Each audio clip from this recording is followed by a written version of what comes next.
Hello, everyone. Welcome. I think we are going here. It looks like people are joining. So exciting. We're going to get going because it's the top of the hour, and we are going to talk about today's webinar. So you can see the title slide up there. They know it, but can they teach it? We've gotten so many people curious about how to support subject matter experts to be better trainers. My name is Tim Waxenfelder. I'm the co-founder of Endurance Learning with Brian Washburn, and I will be only your producer today. I will not be delivering content. We are a full service training company. We do everything related to learning and development and training, and excited to provide those services to a wide variety of customers. On your screen is a QR code to connect with us. We love connecting with people. Many of you are already connected with us on LinkedIn. We encourage you to do that. Um, we hope that you can stick around as this webinar progresses because toward the end, we will have some free giveaways. And so during those giveaways, you're gonna have the opportunity to win either a book from Brian Washburn or one of our e-learning courses. Our e-learning courses are great ways to build your skills on your own time. And so those are great resources. We're excited to give those away to participants who stick around to the end, but you have to stick around to the end. Um, we also just want to mention, I mean, among the many services that we offer, we have a lot of training offerings that we do that are built and ready to deliver. So you could be needing an hour-long session, a lunch and learn on instructional design, on training delivery. It could be for a professional development day. All of that is available and are things that we can offer to you. Um, they we do them all the time. They're high quality. We get tons of great feedback. We encourage you to check in with us if that's something that your organization needs. We have registration open for next month's webinar. We're really excited about it, from flip charts to breakout rooms, reimagining in-person engagement for virtual delivery. This is not a new topic, but it's one that often needs people still need a lot of support around how to take the activities that we're comfortable with in instructor-led training in person in a classroom and convert that to online. We do a lot of this training for our clients. We do virtual training. We coach them. We design virtual training. But we've also learned an awful lot in the year and a half that we've been doing this webinar series about designing sessions that are really effective for you, the learners. I will say, if you go back to our first recordings, you'll find they're not as engaging. We've learned quite a bit over time. So you can also check out Rachel's we'll post a LinkedIn poll that is for us to get more feedback as we design this session. Please fill that out. We used the results of last month's poll to help us design this session. And just on a practical note, it really helps us get the webinar out there. So if you can share that, go answer the poll and then share it in your network. Even right now, while we're doing intro stuff, just go answer it and then put a share out there that this is a great webinar series that you love and you want others to attend. You could also tag people in the comments. It's a great way to get people to notice it and get some traction on it and help us get some other people on the webinars.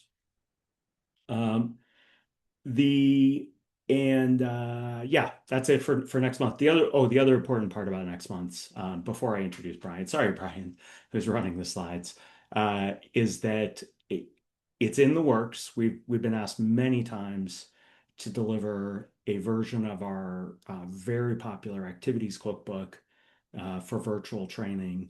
It is something that is in the works. We have a month left to finish it. So hopefully that will be available for this session. If you're on this session, that you will be among the first to see this in action. But again, just like our first activities cookbook, it only uses activities that we trust and believe and have good instruction. So we hear all the time, just like I'm seeing in the comments, people love the cookbook. It's a great way to help people, create activities that really are instructionally sound, that fit adult learning theory. So that I don't get in trouble that I've taken up too much time, I will introduce Brian. So, Brian, you may now flip to the next slide. Brian Washburn has spent the bulk of his career, 25 years or so, working in learning and development. As you know, he's published 2 books, a lot of other achievements, worked with organizations around the world, traveled around the world to deliver training. And we're excited for him to deliver this today. One fun fact about Brian, I'm going to give you 2 fun facts. I think that that's going to be the trend here, is that many of you know from where he normally sits in his office that he is has been sugar-free for quite a few days. He is at 84 days. You will not see that today because he's in a different location. But also, Brian can't root for anybody in the World Cup final because he does not own a jersey of either team. And that's the only way he can root. So I welcome today's presenter, Brian Washburn, and take it away. Thank you, Tim. It is true. My final, one of the things that I do as I travel is I will buy a soccer jersey from the different countries that I visit. And as England bowed out yesterday, I ran out of soccer jerseys of teams to support. So I'm just rooting that both Spain and Argentina have fun in the finals. Welcome everyone to today's session where we're going to be talking about um, working with subject matter experts and how to bring them to another level when it comes to training. But before we get into any of that, I want to give a quick shout out to a few different organizations. Uh, for all the good that AI does in this world right now, it does not do me justice when I try to animate myself. I look like a younger version, I think, of the guy from the animated movie Up, I think. But that's what we're gonna go with. So let me give a few shout outs to organizations that have multiple people signed up for today's session. We get really excited when we find that some organizations are bringing this not just to individuals but to people across their organizations. Some are attending, from their own computers. Some are in conference room, all attending together, and so. Just a quick set of shout outs to Florida Department of Children and Families. Hello, Michigan State University, go Sparty, Sunbeam Family Services, Washington State Department of Children, Youth and Families, Western Iowa Tech Community College, the City of Philadelphia, Washington State Department of Ecology, Kentucky Farm Bureau, Avisa Wealth, the Conference of State Bank Supervisors, and Mid-Sioux Opportunity Inc. So all of these are organizations that have multiple people who have registered, signed up for today's session. And we just encourage you all, if you find value in these sessions, go ahead and not just sign up, but go ahead and spread the word among your colleagues, or if you're members of like a local ATD chapter or whatever, feel free to spread the word because these are things that we do every month, and we love to make sure that we're getting our word out far and wide in order to make this world a better place when it comes to how learning is designed and delivered. So, when it comes to today's session, working with subject matter experts and getting subject matter experts to train, and also doing the minimum possible, the minimum that we have to do in order to help the subject matter experts kind of find their way when it comes to training sessions. And these are training. I was thinking about this a little bit this morning as I was getting ready for today's session. A training session is different. Prior to working with endurance learning, I was working for an eye bank, so cornea transplants, worked with a lot of eye surgeons. And I went to a lot of medical conferences where there was like medical symposia, which is different than training, right? So you had just these surgeons that would get up, they would talk about their studies, and they would present their findings. That's not training. That's not what we're talking about here. What we're talking about when it comes to training and get subject matter experts to train others is when we are actually asking our subject matter experts to give information, but also to upskill other folks at the organization. So that's what we're talking about. And what I'm going to ask to start will be when it comes to working with subject matter experts, what's the best thing about having a subject matter expert train other people? I know that it's very easy for us to kind of complain a little bit about subject matter experts, think, oh, they're content heavy or whatever it might be. We're going to try to take a little bit of a strengths focused approach to this to today's topic. So when it comes to subject matter experts, what is the best thing about having them train other people? They can share their experiences. The stories that they have and the experience that they can tell help to bring content really to life. They already have done the research. They have passion. A lot of them do. Yes, passion on a topic that I do not have, and that's one of the things. And that's also that passion can be a double-edged sword, right? Because it's really good for somebody to have deep expertise and have passion about it. One of the things that we need to caution subject matter experts against is to assume that everybody else has that same passion or even knows why this topic is important. Because sometimes that's one of the challenges is that subject matter experts have the passion and that's the lens through which they see the topic. And so, but that's not the lens through which we all see the topic. So anyway, generally they have good stories. They boost team engagement by providing that real world context.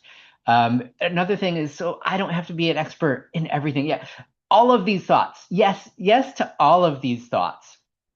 And so when we're think about working with subject matter experts and how we can help them, one of the things that we need to make sure that we're keeping in mind is that subject matter expert is never a title. Like nobody carries that on their business card, subject matter expert, right? They carry a very specific title, and so oftentimes they're paid handsomely by organizations to do something other than training. And so what we want to do, again, just going back to this idea of we want to give them the minimum they need in order to make their expertise land when they train. So the way that today's session is going to work is it's basically going to serve as a 45-minute crash course in training. What I'm going to present here, and I saw this question in the chat a little bit earlier. Yes, this session is recorded, and so after we wrap up the live session, we'll send out a link to the recording, and you can actually use this session if you find it helpful. Like, feel free to play it for subject matter experts, or feel free to take everything that I'm sharing over these next 45 minutes and package it in your own style and present it. If you don't have 45 minutes with subject matter experts, what I want you to do is to go through today's session thinking about what are the bits and pieces I can take out. And even if I can't actually get in front of my subject matter experts, how do I turn some of this stuff into job aids that might help people put together better training? And so that's kind of how I'm going to frame this. And like I said, it's going to be kind of a 45-minute crash course. And so what I'd like you to do as you're going through these next 45 minutes is to put on your subject matter expert hat and to kind of experience what it feels like to go through this crash course. And even if you're not considered a subject matter expert in a technical area, if you're a trainer, you probably have subject matter expertise in training. And so you can kind of put on, whatever subject matter expertise you can actually think about that you own or that you have as we go into today's session. That's how I want you to kind of approach it, because role play is a little bit strong of a word. It's a little bit of a stretch for what I want to have happen, but I would like you to put on that role or that hat of subject matter expert as we go through today's session. And then I also want you to be thinking about how can I bring this to other people in my organization who may be subject matter experts, who may need a little bit of help in terms of upping their game when it comes to training. So here we go. Get those subject matter expert hats on. And I'm going to put up, actually, my colleague Tim is going to put up a poll here. And I'm just going to ask this to start. Do you care if you're training successful? And different people can define success differently. So I'm just going to make sure that we all have the same definition in mind. And I see a lot of people are already responding. But when I talk about success, I'm talking about it as people can do something new or differently or better as a result of the training. And so if that makes you change your answer a little bit, feel free to change it. But it looks like we have lots of answers coming up. Let's go ahead and get that. We'll let you that last person respond. We'll go ahead and share the poll here. Do you care if your training is successful? We have 92 people respond, and I don't know that I've ever had 92 people respond with the exact same answer. So the answer is yes. All right. So it and if you want to see, it's spectacular. I love that you care if your training is successful because just sharing content does not make your training successful. So let's talk about what does make training successful. And the next thing that I'm going to have you do, and for people who have been on other webinars, you may have seen a version of this, but what I'm going to do is I'm going to share an updated version of a facilitator or a presenter profile. And so my colleague Rachel has put a link to this in the chat. And this is something where I'm going to ask you to complete both parts of this. It's going to ask you some questions or ask you to respond to some statements about your content knowledge and also about your facilitation practice. So go ahead and take a few minutes, take a look at that document, and if you have to download it to your local drive or whatever, so you can respond to the questions. And you're going to just check these boxes, right? So that the answers can range from never to rarely to sometimes to often to always. And once you check these boxes, the updated version is actually going to do the work for you. And so in the bottom part of these sheets, after you check all the boxes, it's going to add up your score for you. And once you get a score, what I'm going to ask you to do is to go to this graph on the final page and plot that score. So one of the scores will be for the horizontal axis, one will be for the vertical axis. Plot where you fall. And then what I'm going to do is I'm going to put up a poll here just to see when people are finished to find out what quadrant you fall into. So go ahead and do that. I'm going to take a look at the chat here for a minute, see if there's anything that I missed. And I'm going to have you all just kind of fill this out as completely as possible, plot yourself, and then we'll throw a poll up here, Tim, if we can put that poll up.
And as people are filling this out and getting, answering the poll that's here, just want to give a quick heads up to both the people who are on the webinar and also my colleagues, Tim and Rachel. We're getting some thunder here in Seattle. So if the power happens to go out, the show must go on. I trust you all. So you're suggesting that Rachel should jump in and begin delivering. That's right. It's very exciting. We never get thunderstorms here in Seattle.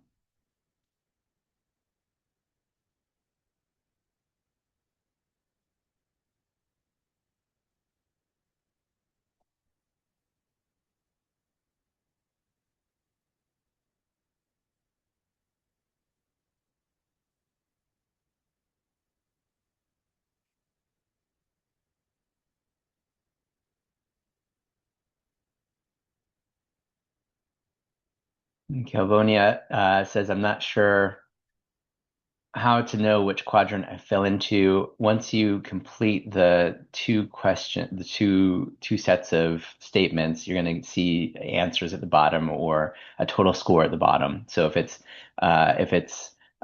negative, if it's 8 on one, you go to the right 8. And then if it's 2 on the other one, you go up 2, or if it's -2, you go down 2. So it's basically you're plotting a spot on that graph based on the results of your answers. We'll give a few more moments to go ahead and complete that. And if you're still working through that, it's totally fine. But I also want to kind of explain each of these quadrants.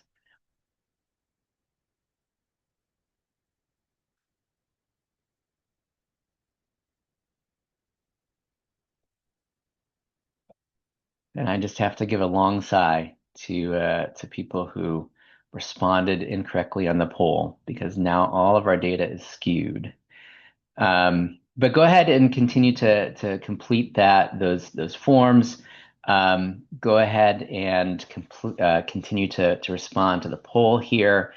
I'm going to, as you're doing that, I'm going to just kind of share a little bit of information about what each of these quadrants means. So as you're going through this, um, let me talk about this four quadrant kind of matrix in general. So on the bottom we have, or from left to right, we have our level of content knowledge. From bottom to top, we have our proficiency in facilitation practice, and what this basically means.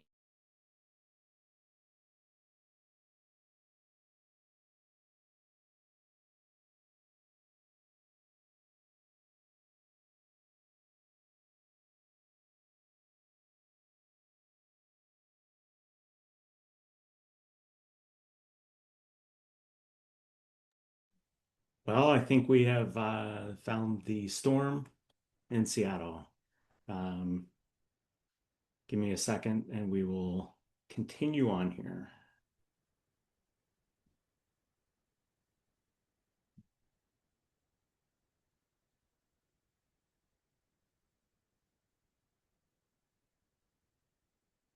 He wasn't wrong.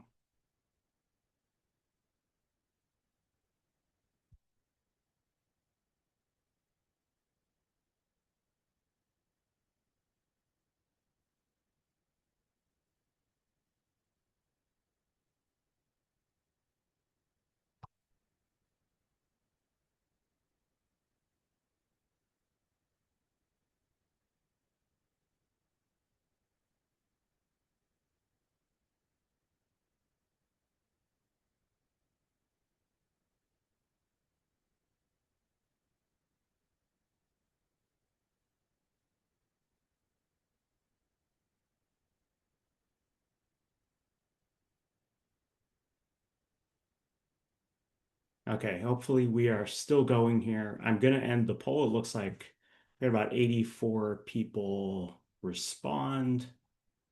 So just bear with me a little bit as I make sure I have everything going here. So Brian was talking through kind of what the different quadrants mean. Actually, give me one more second. I'm going to pause here, get a better view of this. So I just proved to you that I should have done a little more prep when he gave that warning.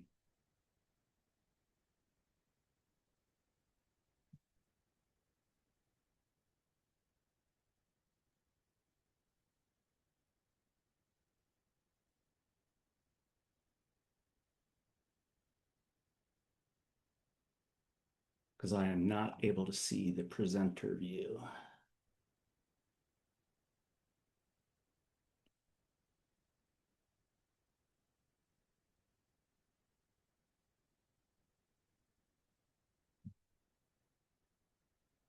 Oh, and look at that.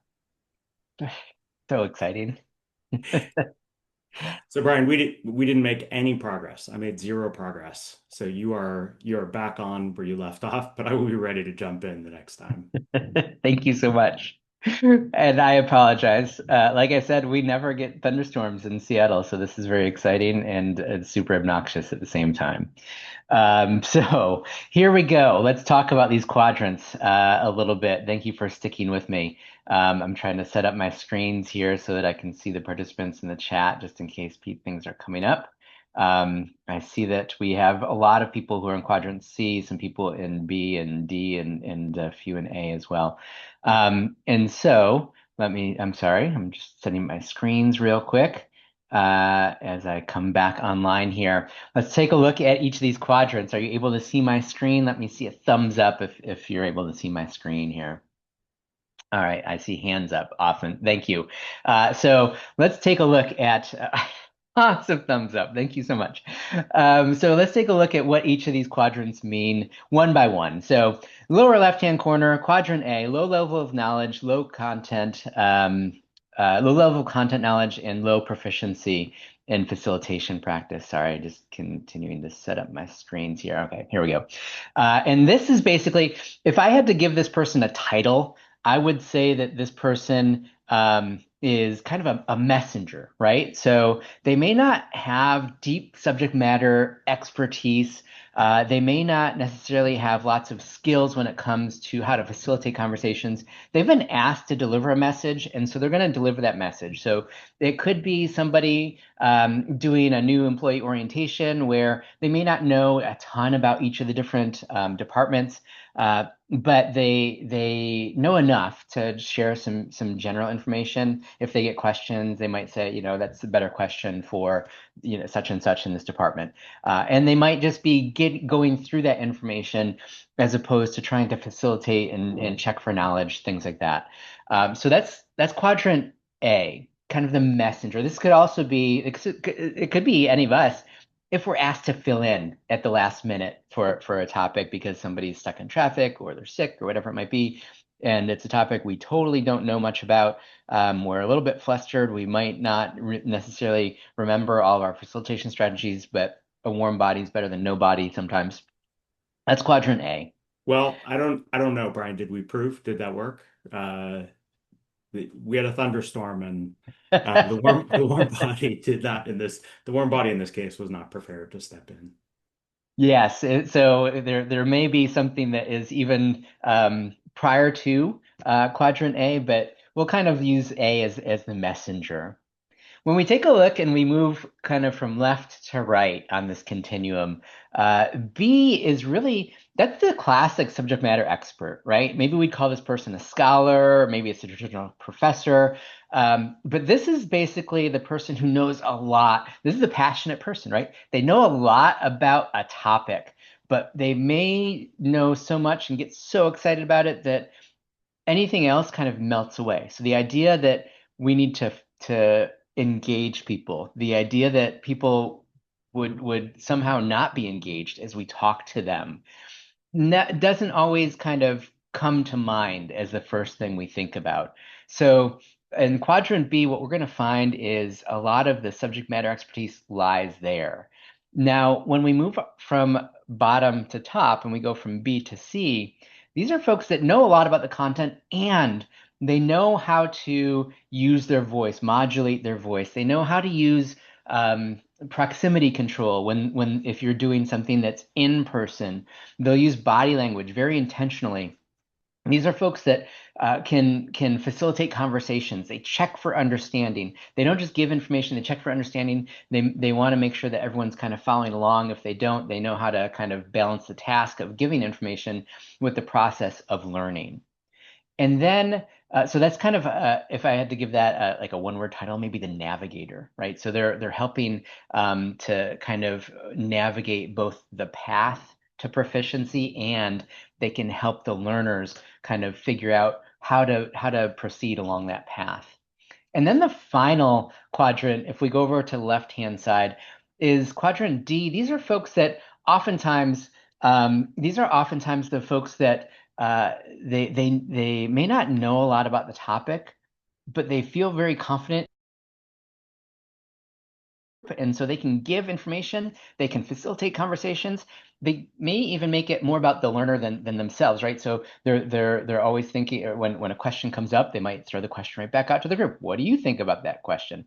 In order to get a little bit of time to think about it, and also just to make sure that they're facilitating a learning process, right? So people in Quadrant D are quite proficient at being able to facilitate conversations, get people engaged. When more technical questions come up, they may not always be able to respond or have an answer. So none of these are bad. These are just points in time when we think of where we might be on any given topic. So Quadrant D might be more of a coach than necessarily a pure educator, a type of person who may know a little bit more about the content. These are the kind of the four blocks that a lot of times presenters show up in. And so it could be helpful as we work with subject matter experts to try to figure out where does this person fit in? Because sometimes if a person is in quadrant B, that is really helpful for us to figure out, okay, this is how I can help that person.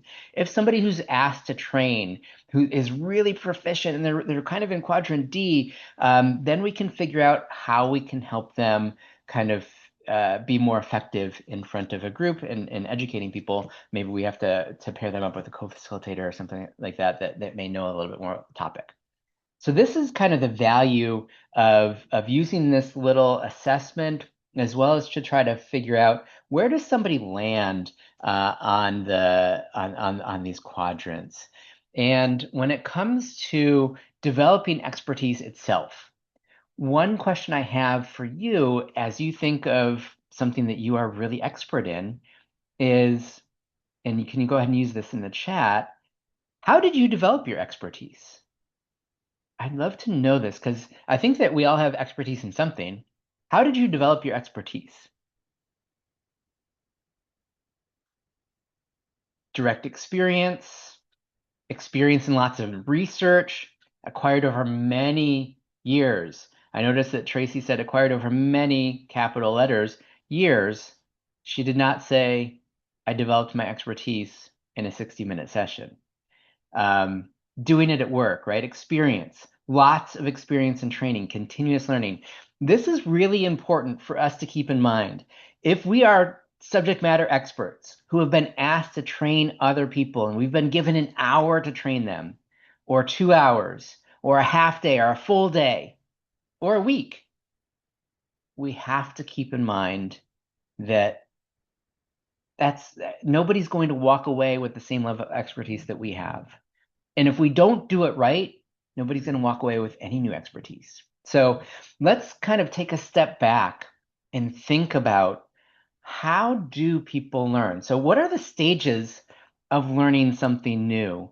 And one of the models that I was introduced to when I was in grad school that I really appreciate this model to this day. This is a model that I didn't realize until recently when I was trying to figure out who do I credit this model to. It's certainly not something that I came up with. This model is from somebody named Martin Broadwell, who actually came up with this model in the 1950s or 1960s, I guess late 1960s. And it was really, he came up with this model in the context of effective teaching in religious instruction. And in the 1970s, this framework was adopted by people that were in management and training practitioners in order to just kind of give people an idea of how people go through stages of proficiency in learning something new. And this is really important for us to keep in mind with subject matter expertise as we think of when we're presenting to people, how are they going to be able to process information? And so the first stage that people are at is unconscious incompetence. We don't know what we don't know. And so this is one of those things where if we're asked to train people, we need to recognize that not all of us even know what we don't know. We don't get excited about it. Sometimes we're blissfully unaware and don't want to know what we don't know, right? And so this is one of those stages that we need to kind of figure out, how do we move people from not knowing what we don't know or not caring what we don't know into suddenly realizing, oh, there's something that I don't know, and I should probably do something about that, right? So conscious incompetence means that we've moved from not knowing what we don't know to now we know that there's a gap. We might not know what to do about that gap, but shoot, there's a gap, right? And so the way we present information actually will impact how we receive information and our motivation to solve this incompetence gap, right? And then moving to the next stage, it's conscious competence, right? So once we start to learn something, we're consciously competent about it. It means that we actually know a little bit about how to go about solving this problem or filling this gap. In the final stage, and this is where the expertise actually comes in, right? Is the unconscious competence. So we can kind of the things we can do in our sleep or things that we can start to multitask because it's not an attention requiring task any longer. And so there's a whole progression we need to help people get through. And when it comes to subject matter experts, the question becomes, how can we support our learner's journey going from unconsciously incompetent to at least consciously competent, if not unconsciously competent, right? So that takes a long time to kind of develop. And so there's two tasks that we need to keep in mind. Anytime we've been asked to train people, we are suddenly responsible for for carrying out two tasks. The first task is decide what the outcome should be for our session. And the way we do that is we just finish this sentence. By the end of our session, my learners will be able to show me that they can and then finish the sentence, right? This is really important because if we just say, oh, I'm going to teach people this, that's about us. It's not about our learner. So it's not about our learner's journey. We need to finish that sentence by the end of the session. My learners will be able to show me that they can finish the sentence. And the second task here is there's a 4-step progression that will get our learners to achieve this outcome. And I'm going to really quickly walk us through this 4-step progression here. Again, if you've attended these webinars in the past, you're probably familiar with this by now, but let me talk this through here. In the 4-step progression, it does not start with content. This does help with success, but this is not where we start. If we want people to start to move along and try to go from unconsciously incompetent to consciously incompetent and be motivated to try to figure out how to solve that gap, we need to start with an anchor step. And the anchor is priming the pump. It gets learners ready. Don't assume that they know why they're here or why this information is important or why we're passionate about it. This will also help with success. So the first step is anchor. I'm going to give you a few different activities that you can do with this in just a second. So anchor, then content, and then the next step is application, and this is absolutely necessary.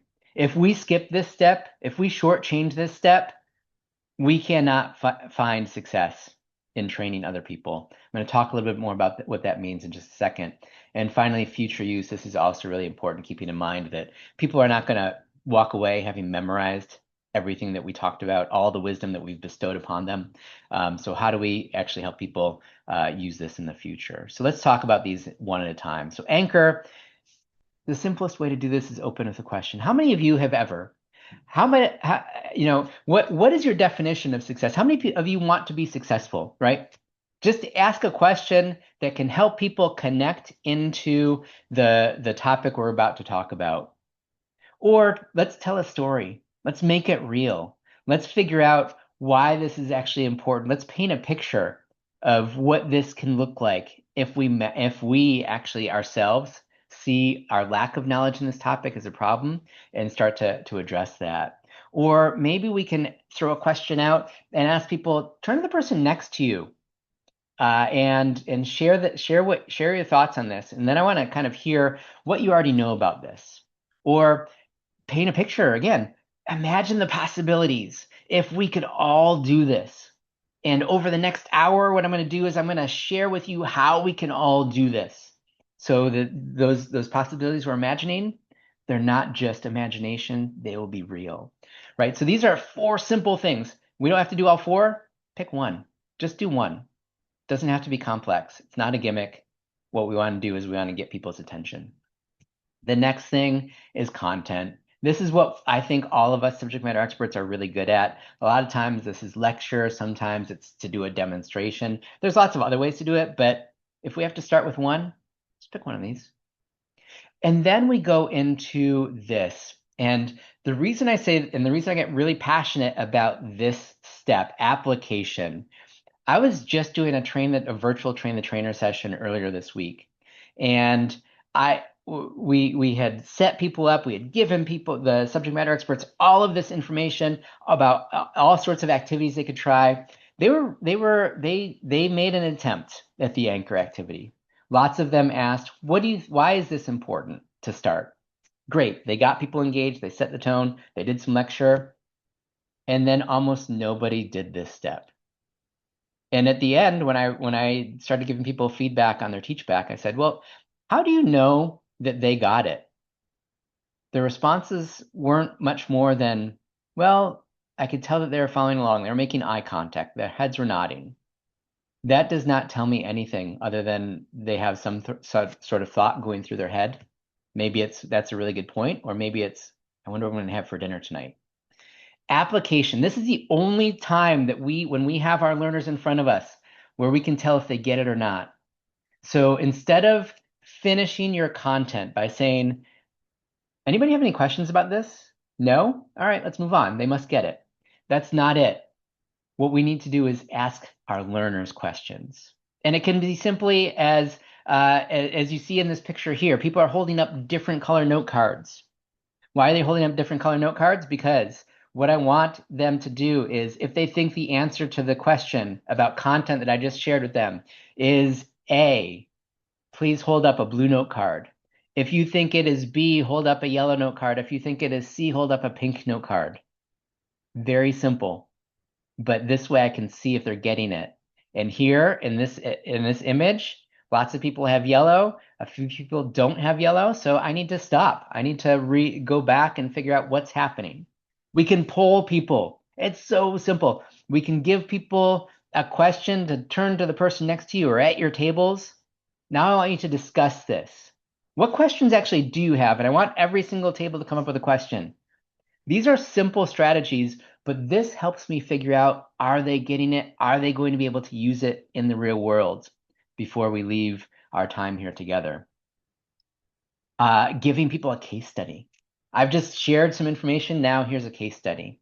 Or when participants give you the responses, when they are speaking up and to respond to some of your questions, use a piece of flip chart and write their thoughts down, because that validates the fact that they had some thoughts that were right, and suddenly they start thinking, oh, I like it. Then he wrote down my thought. I feel affirmed now. I'm going to participate a little bit more. So these are just some strategies to get engagement, but also to figure out, are they learning? I see that Deborah is saying asking questions is not checking application. It is only checking comprehension. Application means to actually do something with the new learning. You're right, Deborah. And so it really depends on what the point of the training is.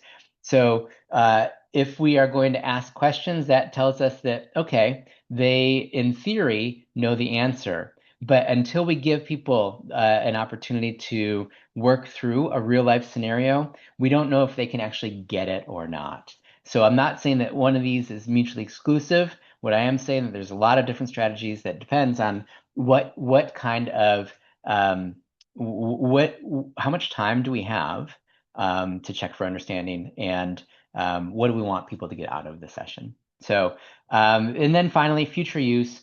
A lot of times the best future use type of activity is a job aid, recognizing that people are not going to have memorized every single thing that we have to talk about. So send them away with something they're going to be able to use. And my colleague Rachel has just put this job aid in front of everybody else in terms of these are the 2 steps that we need people to be thinking about. So if you remember nothing else from today's session, here's a takeaway to be able to use with your own subject matter experts as well. So job aids are really helpful. Or if you need just a kind of a quick check-in, ask people, What's one thing you'll try on Monday? Or something like start, stop, and continue. What is something you're going to start doing as a result of today's session? What is something you're going to stop doing as a result of today's session? What's something you might feel like you're doing right and you're going to continue doing it as a result of today's session? So those are some simple ways to address kind of the progression of how do we get people to go from unconsciously incompetent to consciously incompetent and want to address that gap into competence. All right, so we have about 10 minutes that I'm going to actually put you all into small groups here. What I'm going to ask you to do is I'm going to ask you to introduce yourselves, obviously. I'm going to give you a short case study. And so my colleague Rachel is going to put a case study into the chat that you all have a chance to kind of take a look at and then work through. There's several discussion questions in there. And as you talk about it, and again, you don't have a ton of time to do this, but build a success plan for this particular subject matter expert. And if you're not able to get into a breakout room, stick around here and we'll do this in the general session as well.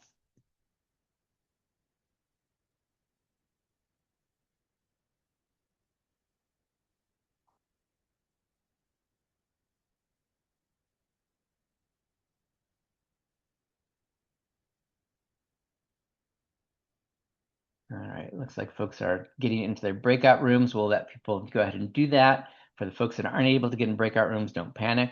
I'm going to take you through the same challenge here in just a moment.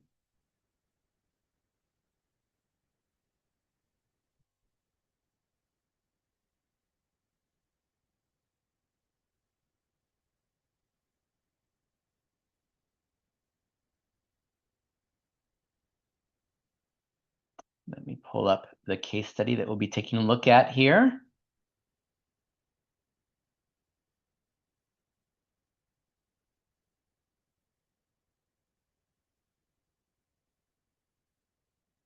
All right. Hello, my friends who are not able to get into other breakout rooms. This is the situation we're going to be taking a look at here. So in this situation, we have a colleague named Jordyn, and Jordyn's worked in operations for 12 years and knows the core process better than anyone else on the team. When a new person joins, leadership always asks Jordyn to just show them the ropes. Jordyn takes us seriously, building a 40-slide deck covering every step, every case of something that could happen, even if only rarely, every exception she's encountered over the years. During the session, Jordyn talks for the full hour, worried that if she stops to ask questions or run an activity, she won't have time to cover everything important. She knows she only has an hour, and it's all important. Without fail, a few weeks after Jordyn's sessions, new hires are still making mistakes and keep coming back to Jordyn with the same questions, which frustrates Jordyn since she has already spent so much time preparing these training sessions and sharing her expertise. So with this situation, we have a couple of things that we need to do. First of all, if you can in the chat, just kind of share, remember back to that quadrant, A, B, C, D. Where do you think Jordyn likely lands on the facilitation practice content knowledge matrix? Where do you feel that her presenter profile is? Gloria's saying professor, which is quadrant B. Seen some other people say B here.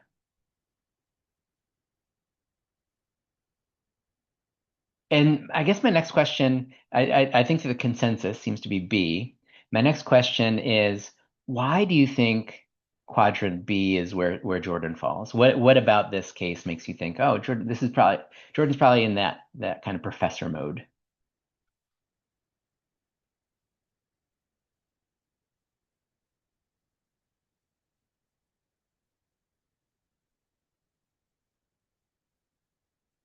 Claire says Jordyn likes to lecture, disconnect between content delivery and what info people actually need. Expert in the field. Jordyn knows his stuff, highly focused on tasks. She wants to tell them everything she knows. Yes. Focus on imparting knowledge rather than understanding. Okay. So we have an issue here. And like we know, like we've just been talking about, our subject matter expert suddenly is unconsciously perhaps incompetent of where they stand or how people actually learn. So, if we had to pick just one step from the anchor content application future use model that we feel is missing, how might we help Jordyn add something to her next session? We don't need to solve all of Jordyn's problems. That's where sometimes we get in trouble when we want to try to solve all the problems and make subject matter experts into the same kind of quadrant C experienced, strong presenters that we all are. But if we had to just do one thing that we asked Jordyn to do differently, what would it be?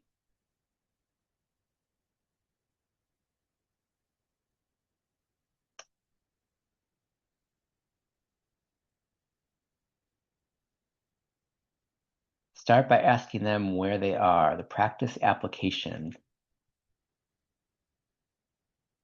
Add an activity or role play or discussion. I'm dealing with this exact case study right now, Mark. Maybe we can help solve your problem too. Just in terms of some of the consensus, I'm seeing people start to kind of lean into the idea of an application piece, incorporate answers to FAQs she has received. Ooh, Elaine, that's a great idea in terms of have her start to compile. If she's starting to get some very similar questions afterwards, maybe start to compile those questions that become literally frequently asked questions that she can also offer at the end of her session. And that's a future use piece, which I really appreciate. So, for here, I would say we're in quadrant B, which is the professor, right? For here, I'm seeing a couple different things. One person mentioned compile an FAQ and use as future use, which might be a low lift strategy, right? If Jordyn's done this for a while and she's been getting the same questions over and over, she probably has a good feel for what are some of those questions. Maybe in a document, we can put these things there so that when people are done with this kind of orientation session, they can go back if they have a question and take a look and see if they can answer their own question through that. That might be a really low level strategy. I'm also seeing application pieces. Application, ask them how they would solve a situation and talk through how to work it out on their own. Um, or the same mistakes are being made and the work could inform. Yes, absolutely, Lane. I'm just looking through some of the other content or some of the other chat here. Incorporate answers to FAQs, interact, ask questions about what they understood from the information. I'm dealing with this exact case right now. Start asking them where they are, practice or application. Objectives, objectives, objectives. Yes. Ask for more time and more sessions. If we have that access to subject matter expert, sometimes that's one of the challenges. But if we do, if we have access to somebody who can do something more than just a one-off session, that would be an ideal situation. So this is really interesting. I hadn't even thought of this future use idea, but that could be the maybe the lowest hanging fruit here. But I'm also seeing application, maybe give people a case study or some common scenario without an ending and have them work through it.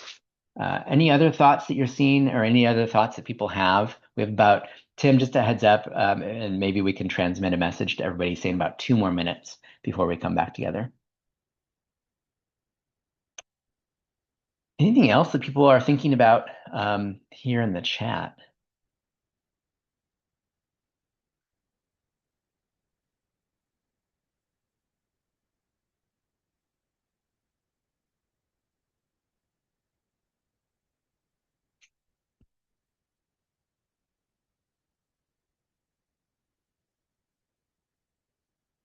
I want to emphasize what Mark said. There needs to be multiple sessions. Now, from an instructional standpoint, absolutely, 100%. From a logistical standpoint, from an organizational support standpoint, sometimes that's a change management aspect where if the organization's saying you get 60 minutes and that's all you get, You get what you get, and you don't get upset. That could be an issue. We always have to recognize that we have the ideal, and then there's the reality of what we have to work with. And so if we can get their time and get their buy-in to say, can we do like an initial session, and then maybe 2 weeks later, can we do like a follow-up where people who've had a chance to maybe try some of the stuff out in the real world, and now they can ask some questions, or now they're consciously incompetent, and now they know what kind of questions to ask, or now they're a little bit more savvy in the real world, and so they can do some of these things. How are they doing those? Which is actually quite a good thought. Let's see, do a content declutter. I want to emphasize, yep, all of these thoughts. All right, so we are going to, I'm going to put my slides back up. We're going to bring the group back together. Tim, if you could bring, and the breakout rooms, we'll bring people back together. We'll have a quick discussion, and then we'll wrap up today's webinar.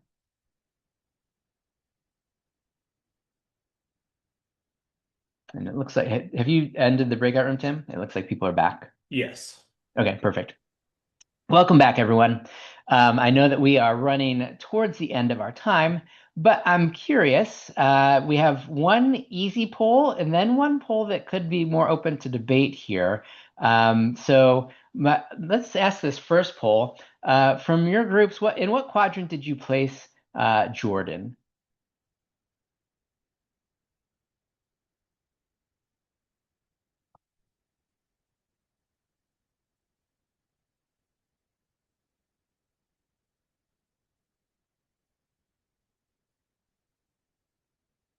All right, I'm going to go ahead and end this poll, and we'll share the results here.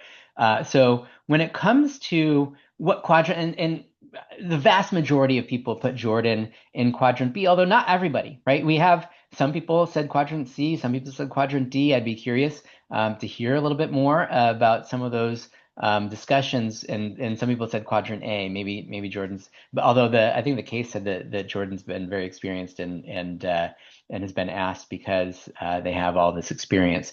So quadrant B is probably where I would put Jordyn, and I think that anybody who entered into the chat during our breakout room, that's where we put Jordyn. She seems very experienced, maybe not necessarily knowledgeable about how necessarily to deliver information, so that maybe some of those questions don't always frequently come up.